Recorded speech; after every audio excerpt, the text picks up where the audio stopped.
Buccinator. Its action is it compresses the cheek. Temporalis. Action is, origin, temporal lines of the skull. Insertion, cornoid process of the mandible. Action, elevates mandible. Masseter. Origin, zygomatic arch. Insertion, ramus of the mandible. And action, elevates mandible. Platysma. Origin, fascia over deltoid. Insertion, mandible. Action, depresses mandible. Orbicularis oris. Only in action, compresses lips. Orbicularis oculi. Only in action, closes eyes. Sternocleidomastoid.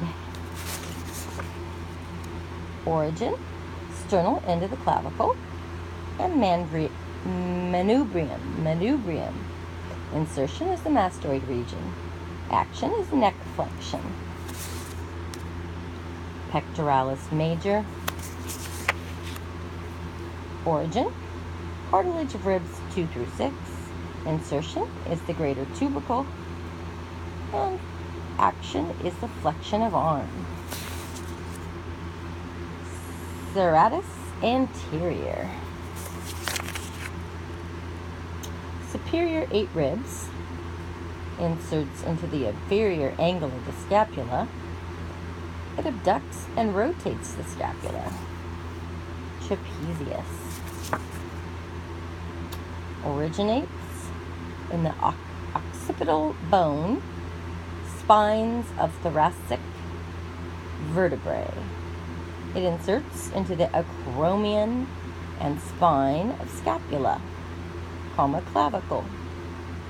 And its action is it elevates the scapula. External obliques.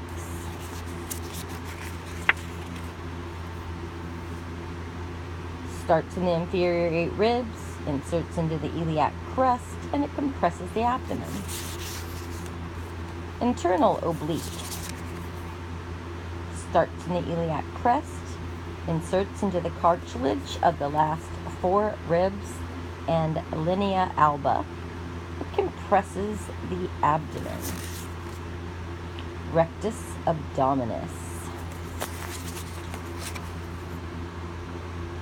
Begins in the pubic crest, symphysis. It inserts into the cartilage mid-ribs, causes flexion at the waist.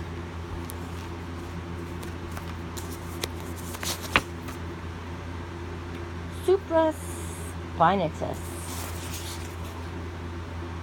Originates in the supraspinous fossa, inserts into the greater tubule, and it abducts the arms. Infraspinatus. It begins at the infraspinatus fossa. Infraspinous fossa. Infraspinous fossa. It inserts into the greater tubercle, and it causes lateral rotation of arms. Subscapularis. Begins at the subscapular fossa, inserts into the lesser tubercle, and it causes medial rotation of arms. Latimus dorsi. Originates in the spinous processes of the thoracic vertebrae. It inserts into the intertubercle sulcus. Intertubercular solus. Causes abduction. Adduction. It adds adduction of the arm. Latimus dorsi adds to the tube. Teres major. inferior angle, inserts into the intertubercular sulcus. It causes extension of the arm. Trace major, extension. Rhomboids, known as a group, originates in the spine of the thoracic vertebrae, inserts into the scapula, and it retracts the scapula. Erector spinae, it's a group, only has an action.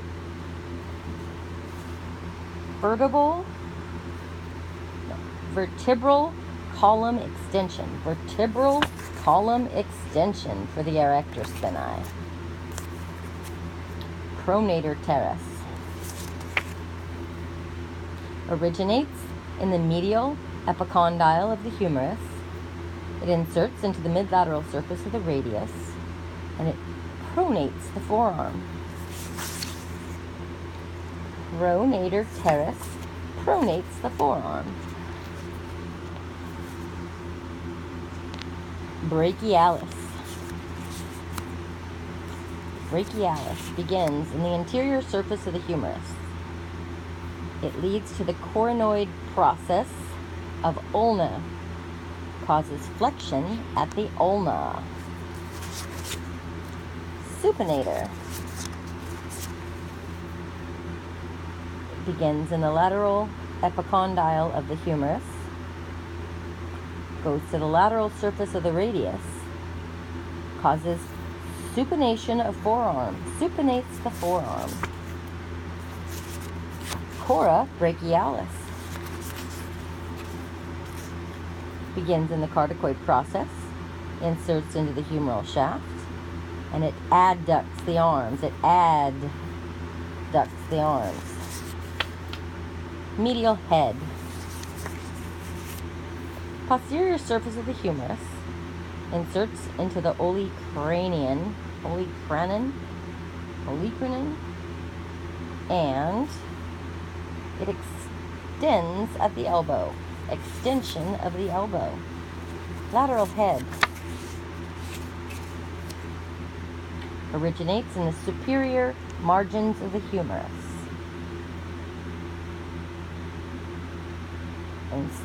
Inserts into the olecranon, and it causes extension at the elbow. Lateral head, extension at elbow. Now we're going to the long head. It originates at the humerus, inferior to glenoid fossa, inserts into the olecranon, and it causes extension at the elbow. One more. Oh, never mind. We already got them all.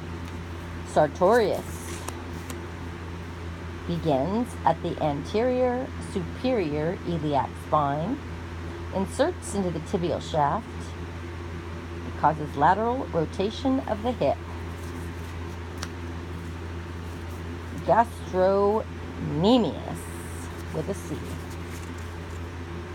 originates in the femoral condyles, inserts into the calcaneus, and it causes plantar flexion at ankle.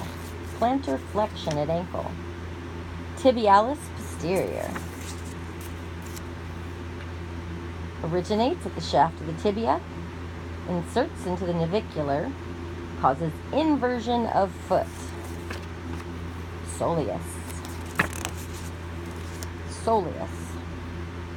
begins at the head of the fibula, inserts at the calcaneus, causes plantar flexion at ankle. Plantar flexion at ankle.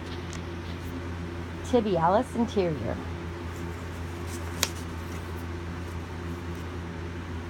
originates at the lateral condyle of the tibia, inserts into the metatarsal, I, and causes dorsiflexion at ankle. Biceps brachia begins at the scapula, inserts at the radial tuberosity, and causes flexion at the elbow. Deltoid deltoid. Begins at the acromion, inserts at the deltoid tuberosity, and it causes abduction of the arm. It abducts your arm. The deltoid abducts the tube.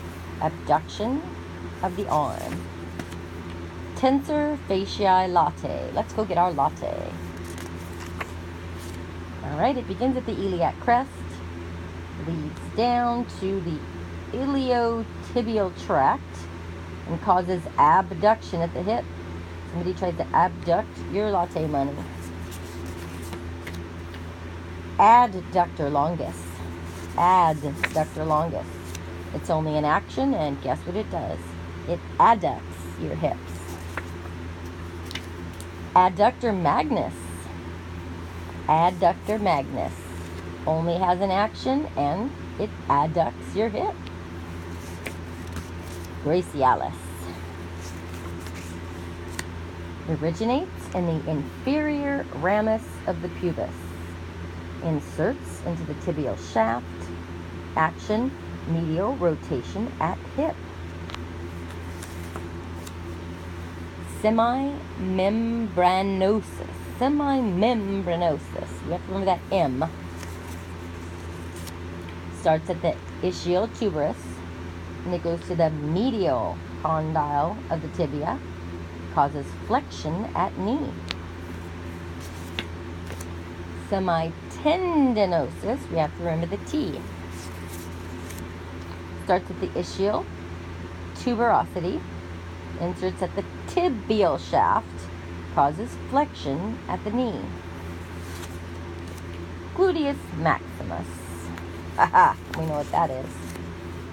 Begins at the iliac crest. Inserts at the gluteal tuberosity, and it causes extension at the hip. Biceps femoris. It originates from the ischium and the femur.